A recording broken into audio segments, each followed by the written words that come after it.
You're living stress, right? I don't really need to show you these stats, but this is what the statistics are saying. So every other person in this room is experiencing a significant amount of stress. We know one of the contributing factors of that is that you care so much for what you do. Another contributing factor is that the children's behavior in the classroom are challenges. See, when at the macro level there's so much turbulence, we can expect it coming in from all directions.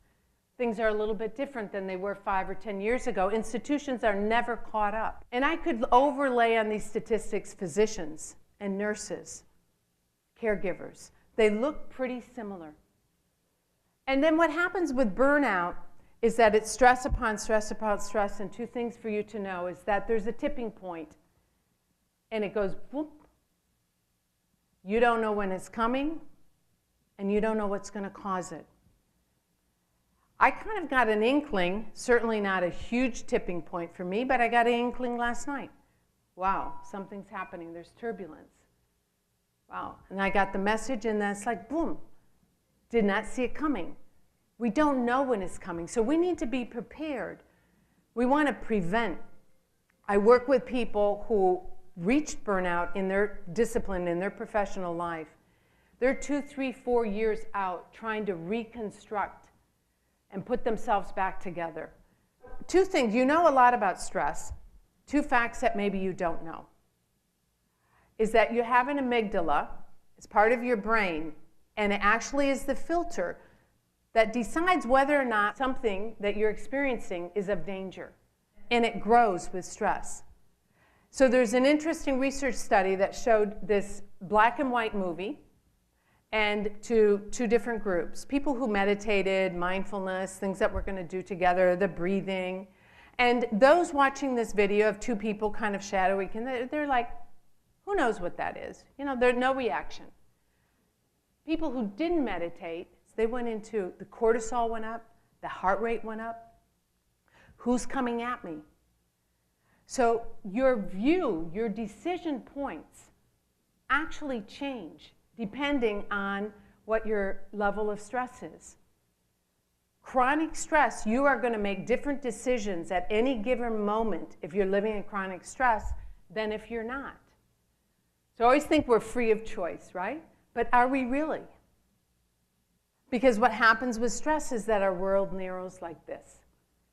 Because everything seems like a potential danger, and what our opportunities, we actually say, no thanks. I'm not going to do that right now. I'm going to do that next year. I'm not going to go for that degree. I'm not going to do that. I won't have enough money. Who knows? Maybe I won't, maybe I'll fail. Maybe it's not right. Maybe my children are old enough. And boom, boom, boom, time goes on. And the other thing is the hippocampus, also part of the brain, actually shrinks. So anybody with cloudy brain and memory and retention and all of that, we see that, I'm sure you see it in your children. It actually shrinks, literally shrinks. So your ability to retain information, to store information when you're under a lot of chronic stress is diminished. Another thing about stress you may not know, in the animal world, how many people have pets? Okay, so they attack every now and then, right? The mouse, the whatever, the bug, you see them attack and then they go back, or somebody comes, and then they just calm down again. Boom. They have a natural reset. Homo sapiens, we do not have a natural reset button. So we've used sound and rhythms and rituals and ceremonies from up to 50,000 years ago we started. Archaeological data. And so it came into our religious practices, right? We can think of rituals and ceremonies. Beginning was the rising of the sun and the setting of the sun and the summer solstice and the winter solstice and ceremonies, and we do that in religious holidays and so forth. Most of that is fading. So we have the high incidence instead of that. We have to reset. That's why I told my friend this morning, no, come over, come early. Reset my fight or flight. Put your hand underneath my heart. Use this with children. I mean, it's really a beautiful experience. You just put your left hand under their heart and you ask them to drop it down into the earth. Your calmness resonates with theirs. If you have children who can't sleep, oh my God.